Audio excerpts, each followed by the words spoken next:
इंद सदवंदियाडम तुवड़िद मधुर विसदवाकाडम अंतातीद गुडाडम नमोजिडाडम जिद भवाडम नमोवरियंताडम नमो सिद्धाडम नमो वायरियाडम नमो वज्रायाडम नमो लोई सव्वसाहूडम। पंचकर्मिष्ठी भगवान की, देवादिदेव 1008 आदिनाथ भगवान की, आचार्य भगवान विशुद्ध सागर जी महाराज जी की जय। उत्तम संयम धर्म की जय। भगवंतु अंतिम तीर्थेश भगवान वर्तमान स्वामी के शासन में हम सभी विराजते। तीर्थंकर जिनेन्द्र की पीयूष देशना जिनेन्द्र वाणी मनीषियो जगत कल्याणी। यह सर्वज्ञ शासन नमोस्तु शासन जयवंत हो वीतराग श्रवण संस्कृति।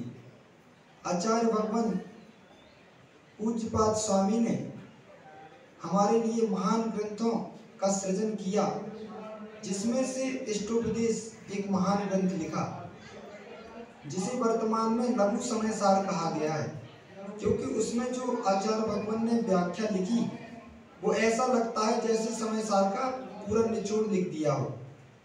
तो हमारे पूर्वाचार्यों ने हमारे ऊपर बहुत उपकार किया है। आज उत्तम संयम धर्म का दिन है। जैसे हमने सुबह पूजा में पढ़ाई था कि 6 प्रकार का प्राणी संयम, 6 प्रकार का इंद्रिय संयम। जब तक जीवन में संयम नहीं होगा तब तक सिद्धि को प्राप्त नहीं कर सकता। असंयमी व्यक्ति का जीवन वैसे ही है जैसे बिना ब्रेक की गाड़ी। गाड़ी में ब्रेक नहीं होगा तो आपका एक्सीडेंट होना नियत है। और गाड़ी में ब्रेक होता किसके लिए है? तो हमारे भगवान का सिद्धांत है, महावीर भगवान ने हमको उपदेश दिया, जियो और जीने दो। जियो और जीने दो का अर्थ क्या होता है हम समझें। तो जियो और जीने दो का अर्थ है कि पहले जियो फिर दूसरे को जीने दो। जियो और जीने दो का अर्थ मतलब हम जियो, सबको जीने का अधिकार है। लेकिन एक व्यक्ति ने प्रश्न कर दिया कि आपके महावीर भगवान बहुत स्वार्थी थे, जिन्होंने क्या कहा, पहले जी लो बचे तो दूसरों को जीने दो। लेकिन उसका जवाब था कि उससे कहा गया कि भैया आपने अभी जियो और जीने दो का सही अर्थ नहीं समझा, इसलिए आप ऐसा कह रहे हो। ये सिद्धांत स्वार्थ का नहीं है। जियो और जीने दो का अर्थ है कि जैसे आपने अपने गाड़ी में ब्रेक लगवाया सेठी जी, तो किसके लिए लगाया? अपनी सुरक्षा के लिए कि पर की सुरक्षा के लिए? अपनी सुरक्षा लगाया आपने अपनी सुरक्षा के लिए। लेकिन विश्वास मानो, जब आप अपनी गाड़ी चलाते समय स्व की रक्षा होगी तो पर की रक्षा नियम से अपने आप हो जाएगी। ऐसे ही ये संयमी जीवन है। संयमी जीवन ऐसा है, यदि आप संयमित जीवन जीते हो तो पर की रक्षा करने की आपको कोई जरूरत नहीं, पर की रक्षा स्वयं हो जाएगी। क्यों? आप संयमित जीवन जी रहे हो, देख के चल रहे हो, तो पर का घात होगा ही नहीं। स्पर्शन इंद्रिय का विषय नहीं कर रहे हो तो जो स्पर्शन इंद्रिय के आपके विषय से जीवों का घात होने वाला था वो घात होगा ही नहीं। तो जीव और जीना दो का अर्थ यही है कि आपको जीना आ गया तो आपको दूसरे को जीने की कला नहीं सिखानी पड़ेगी। आपके जीवन से ही पर के जीव लोगों को जीने की कला मिल जाएगी। तो ऐसे हमारे महावीर भगवान ने जीव और जीने का तो उपदेश दिया। इंद्रिय संयम, प्राणी संयम तो ठीक है, सबसे आज जीवन में जरूरी है अपनी वाणी में संयम जरूर होना चाहिए, क्योंकि वाणी में आपके संयम नहीं है तो विश्वास मानो इतने जीवों का घात हो जाएगा कि आपको पता ही नहीं चलेगा। इसलिए आचार्य भगवंतों ने कहा कि आपकी वाणी बाण ना बने, बीड़ा बने। क्योंकि बाण बन गई तो वो दूसरे का घात करेगी और बीड़ा बन गई तो दूसरे का कल्याण कर देगी। देखो बांस एक ही होता है, उसी से बांसुरी बनती है, दूसरे को सुनने में आनंद आता है। उसी से सितार बन जाए तो वो सुनने में व्यक्ति को आनंद आता है, और वही बांस एक व्यक्ति ग्वाला लेकर खड़ा हो जाए तो लोगों को देख के डर लगता है। अब बांस का क्या दोष है? दोष किसका है? जो उसको परोस रहा उसकी परिणति में दोष है, बांस का उसने क्या प्रयोग किया है। ऐसे वाणी में दोष नहीं है, हमारी परिणति पर निर्भर करता है कि हम वाणी का प्रयोग वीणा के रूप में कर रहे हैं कि दूसरे को बांस के प्रयोग में, बांस के रूप में कर रहे हैं। ऐसे ही हम अपने जीवन को वीणा बनाए, बाण ना बनाए। आचार्य भगवान एक कथा सुनाया करते हैं कि मणावरम नगर है, वहाँ एक चित्रकारी बनी, जैसे आपके मंदिर में नेमिनाथ भगवान की बारात बनी, 16 स्वप्ने लिखे, ऐसे मणावरा में पार्श्वनाथ जिनालय है, वहाँ चित्रकारी के माध्यम से एक कथा लिखी हुई है। आचार्य भगवान कहा करते कि एक ग्रंथ को पढ़ने में आपको 1 साल लग सकता है, 1000 का ग्रंथ, 1000 पृष्ठ का ग्रंथ है तो पढ़ने में बहुत समय लगेगा, लेकिन चित्रकार के चित्र के माध्यम से एक चित्र ही आपको 1000 पृष्ठ का ग्रंथ का ज्ञान करा देता है। तो वहां चित्र के माध्यम से कथा लिखी हुई है, उसमें क्या बने है चित्र कि एक शेर को, एक जंगल में एक शेर निवास करता था। एक समय क्या हुआ कि शेर के पैर में बहुत बड़ा कांटा लग गया। अब शेर बेचारा कहायते फिर रहा, उसको बहुत दर्द हो रहा, लेकिन शेर का कांटा कौन निकाले? शेर के कांटे निकालने की किसकी ताकत? अब बेचारा वो कहायते हुए घूम रहा, लेकिन क्या दिखता है, एक लकड़हारा वहां से लकड़ी लेके जा रहा था। उसने देखा कि शेर तो बहुत परेशान हो रहा, बेचारा दुखी है, तो उस व्यक्ति ने दूर से चिल्लाकर कहा, हे वनराज, यदि तुम मुझे मारोगे नहीं तो मैं तुम्हारे पैर का कांटा निकाल सकता हूँ। शेर ने कहा कि भैया मैं बड़े हिंसक जीव हूँ, लेकिन कृतज्ञ नहीं हूँ। हिंसक हूँ, लोगों को मार देता हूँ, लेकिन कृतज्ञ नहीं हूँ। तुम मेरा उपकार करोगे तो मैं तुम्हारा अपकार नहीं करूंगा। तो उस व्यक्ति को संतोष हुआ और उसने जाके शेर के पैर का कांटा निकाल दिया। लेकिन कहते हैं उपकारी के उपकार का एहसान मानना बहुत बड़े तकलीफ देता है। जैसे आपने किसी का एहसान कर दिया और आप उसको एहसान दिखाओ तो उसको बहुत तकलीफ होती है। शुरू में तो उसको अच्छा लगा कि आपने मेरा मदद की, लेकिन मदद की यदि आपने उसको प्रशंसा चाहिए या उसको दबाव दिया तो उसको बहुत दुख होता है। तो शेर ने कहा इसने मेरा उपकार किया, तुरंत इसका उपकार चुका दो। उसने कहा भैया ऐसा कर, तू मेरे पीठ पे अपना ये लकड़ी का गट्ठा रख दे, मैं तुझे घर तक छोड़ देता हूँ।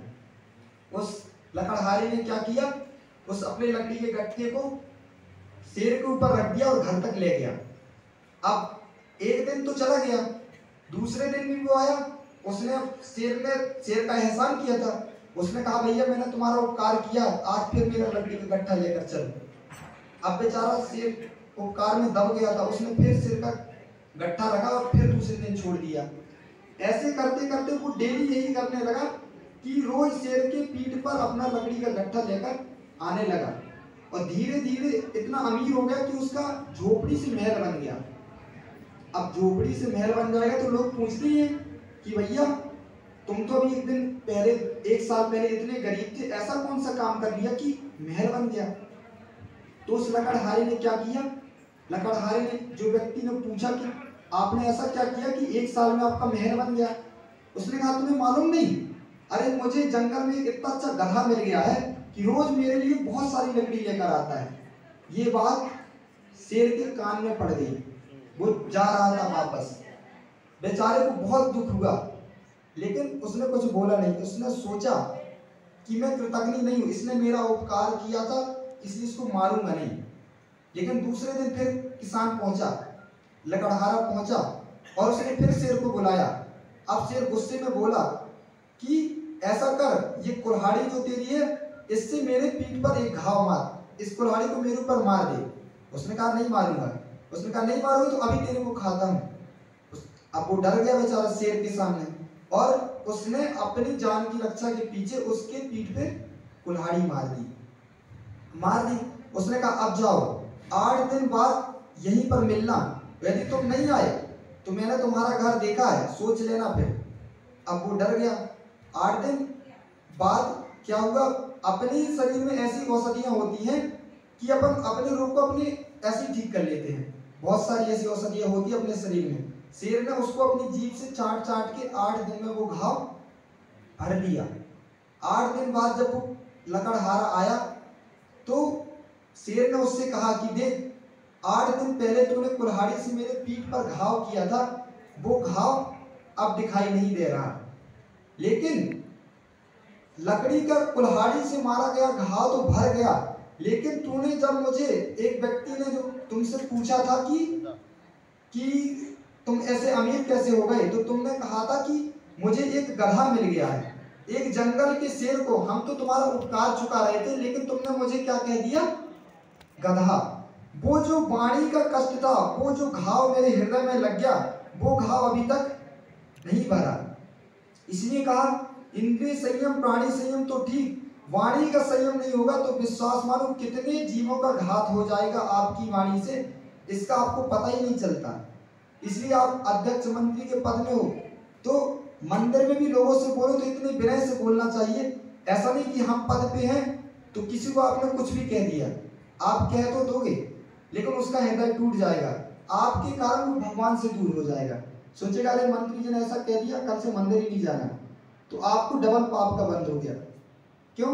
एक तो उसके हृदय को घात लगा, ऊपर से आपने उसको भगवान से दूर कर दिया। इसलिए आचार्य भगवान कहा करते हैं कि यदि आपको उच्च पद प्राप्त हुआ है तो ऐसा काम करो कि लोग जुड़े, ऐसा काम मत करना कि जो जुड़े हुए लोग हैं वो भी बिखर जाएं। तो आपने अपने पद पर आके क्या किया, तो ऐसा अपने जीवन में काम करना कि जो हमारे पद के बिल्कुल अनुकूल हो और हमारे पद की गरिमा के अनुकूल हो। ऐसा काम मत कर देना कि आपके पद की गरिमा ही चली जाए। तो हमें अपनी वाणी पर हमेशा संयम रखना चाहिए, जिससे जीवों को हमें भी अच्छा लगे और पर को भी अच्छा लगे। और इंद्रिय संयम और प्राणी संयम का अपन ध्यान रखेंगे तो ही हमारा भी कल्याण होगा और हमारे साथ पर जीवों का भी अपने आप कल्याण हो जाएगा। यही उत्तम संयम धर्म का संदेश है, क्योंकि संयम जब तक नहीं होगा जब तक आत्मा का कल्याण नहीं होगा। आप एक खेत को ही देखो, जब तक उसमें बाड़ी नहीं लगती है तब तक खेत की कोई सुरक्षा नहीं। आप कितना भी उत्तम बीज बोलो, कोई गारंटी नहीं कि वो बचेगा, कोई भी जानवर आकर खा जाएगा। ऐसी हमारे जीवन में, हमारी आत्मा में जो सम्यक दर्शन ज्ञान रूपी फसल लगी हुई है, उसको संयमित रूपी बाड़ी, उसमें जो बाड़ी जरूर लगनी चाहिए।